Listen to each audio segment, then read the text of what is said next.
You have set up unconscious disciplines around doing that habit, whether it's smoking, drinking, sex, anything that you've done repeatedly for years in a specific way has become so unconscious, and it will be damn near impossible for you to uproot that. The longer you have a habit, the deeper the roots grow and the harder they are to uproot. We are what we repeatedly do, Aristotle. So he kind of kicked that off in that chapter. Um, he related it to nature, which I love because nature, if you look at nature, you see a lot of what we are and what we're not. So, because even God spoke on that, like, look at nature and study it. Yeah. That's what made Moses, not Moses, but Solomon, who he is. He paid a lot of attention to nature, right?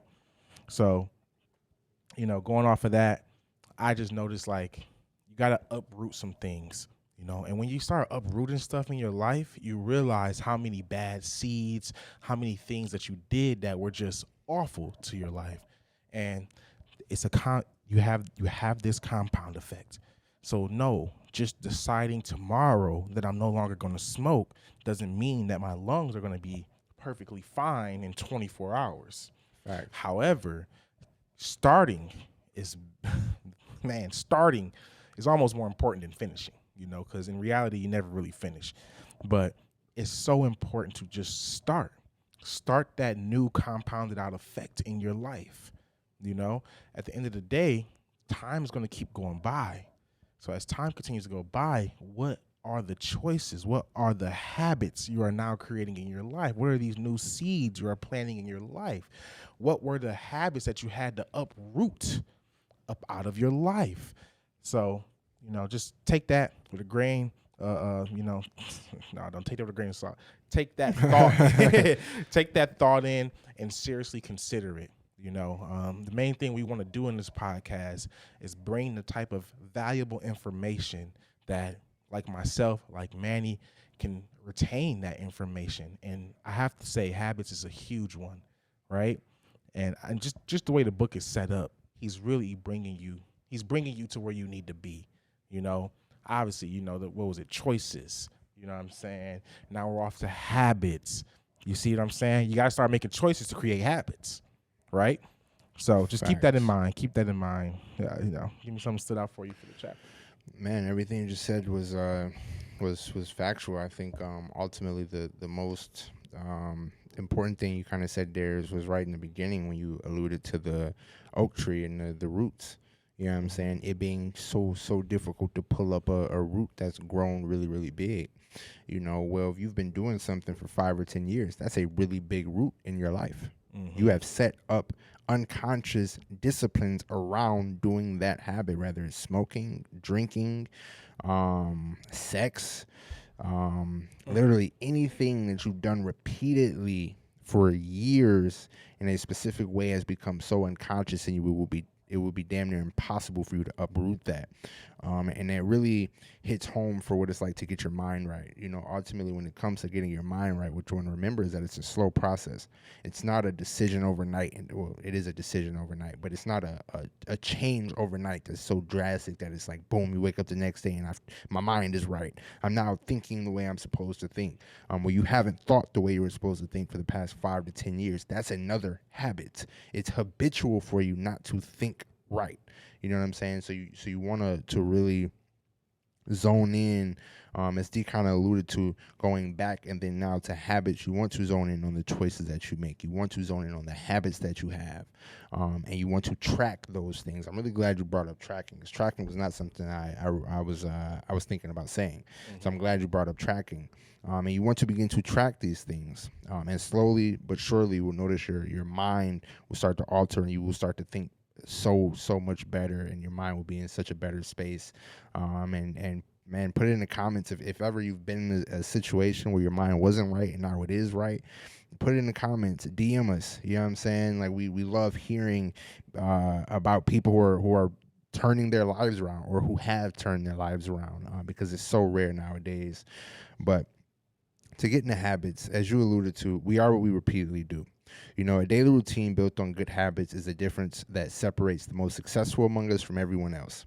Right? Now, here's a Harvard business statistic: 92% of highly productive people follow planned routines. Being productive is not about doing more, but about doing things in an efficient manner. This is the difference from someone who wakes up at 4 a.m. so they can hit the gym, have their cup of coffee, write their notes for the day, have their day planned out and ready to go by 7, and the person who gets up at 7 and says, I'm going to hit the gym at some point today. This is the difference between the two people. One, they're not doing more, they're just doing it more efficiently than you or than the other person. I'm not going to say than you and talk about you, but than the other person. Now, here's a funny thing, because everybody always wants to talk about, like, oh, you know what I'm saying, work-life balance. I need a work-life balance. I need this. I need that. Well, here's the funny part about routines. Having a daily routine creates structure and leads to less stress and greater concentration, improved work-life balance, and more confidence in your ability to reach your goals. Now, goals is going to be something we touch here in a little bit. But just take a moment to set that in, because I'm a person where I do actually have a pretty solid routine. I'm working at getting better, and I would tell you the first thing I noticed from setting up routines is that all of a sudden a lot of stress went away, a lot of worries went away. It didn't matter what time of the day it was. I knew exactly what I was going to be doing. If I come home at 10 p.m., I'm gonna now start to look at notes, read, do some of these things. Right? Completely changed. Now I have time. All of a sudden, I have time in my Saturday to call up 4 or 5 family members and ask them how they're doing. Or because I got the time. Because I made time. You see what I'm saying? Mm-hmm. You know, I think ultimately, you know, that's really crucial. And you're going to notice, because this book is set up, as you just alluded, so clearly and so precisely, you can go back to the choices statistic, and the reason why you're too tired or why you don't have enough time or things are too inconvenient is because there's no routine set up around it. You know, so ultimately, I just wanted to leave you with that when it came to habits. I do have another point that I'll touch. I actually got a few other points. It's actually kind of crazy, but I'm gonna let D. What would you have as well for habits? Oh man, I was just gonna also include one thing that I really enjoyed about going over this book was the slightest adjustments to your daily routine can dramatically alter your life. So he gave an example of this. One bad habit can put you miles off course, right? So for example, an airplane that is only 1% off course flying from Los Angeles to New York will end up 150 miles from the destination. Wow. 1%. Wow. 1%, right? Yeah. So I'm not going straight. I'm just going 1%. You can't even physically show the camera what that 1% is. Man, you know, it's just crazy, right? So just think about that in your life. 1% towards this bad habit can dramatically change the path that you're on, right? I'm going to the gym every day, but I'm still choosing not to, you know, keep my food in order. You know, just another small decision. You're making a decision to go to the gym. Make the decision to eat healthy. You're making a decision to eat healthy. Make the decision to go for a walk. Come on, right? You know, so a lot of these things kind of go hand in hand, right? And you know, he goes on to say, find your why power, right? It says your choices are only meaningful when you connect with them. When you connect them to your desires and dreams. Right. So you got to connect the two, right? So if I'm desiring to be the best version of me, and I'm literally dreaming of my life as that person, right? And thinking about what that life looks like, thinking about who I am, what I'm doing, how I'm living. I no longer think about what I have, other than what I have now. But what do those things look like when I'm at my best, right? So you find that why power, and for me, that is my why power, right? I just want to be my best self, something that I always pray for in my prayers, that I just want God to give me the willpower and the strength to be the best version of me, because that's exactly what God wants for me, right? So, you know, just keep that in mind. You know, your choices are only meaningful when you connect them to your desires and dreams. But what's choices without goals? What's habits without goals? I'm a man of my word. I told you we was going to touch goals. Bro, we're cooking right now, too. Goals, whatever you vividly imagine, desire, really believe, and act upon must ultimately come to pass. Let me reread that one more time so you can fully grasp that. Whatever you vividly imagine, desire, really believe, and act upon must ultimately come to pass. let's go back to Harvard because they're really touching some points here. 84% of all people don't set goals. Well, that's why most people don't reach goals. They don't even have goals. You know what I'm saying? 13% of all people set goals but don't achieve. That's interesting. I'm gonna touch that in a minute. 3% of all people set and achieve their goals. All right, let's focus on that 3% because let's 97% of people don't know what they're doing when it comes to goals. So let's see what the 3% knows that we don't know. Here's what separates the 3% from the 13%. 3% have a plan on how to achieve their goals.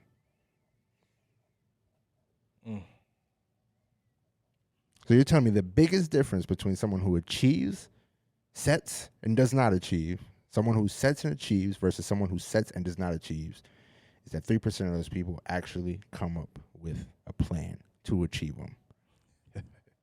That's insane. That's insane. No, it's the truth. I'm gonna touch goals a little bit later too as well when we break into our last segment for the day. So stay tuned for that. A little bonus for you guys. Yeah. You know, because he even said you must look beyond the motivation of monetary and material goals, because material things cannot recruit your heart, soul, and guts into the fight. Focus on fulfillment and not just achievement. Success without fulfillment is failure. Hey, real quick, now that you mentioned fulfillment, let me touch back on some because a lot of people also say, all right, I don't feel fulfilled. Well, one study from Harvard showed that people who have routine in their life, it makes them feel like their lives have more meaning. I believe that. I truly believe that. I mean, that's probably why they, send you to school the way they do as you grow up. Because they're trying to give you some form of routine. Establish that in your life from an early age. Man. My son has a routine. He has to go to bed by a certain time. Yeah. He needs to get up at a certain time. The second he goes out of his routine, he's not feeling it. Not feeling it. He's like, nah, let me just play with my toys, man. I don't, you know what, Dad? You blew it today. I stayed up too late. I slept in too long. I don't want to do the stuff I usually do. Yeah.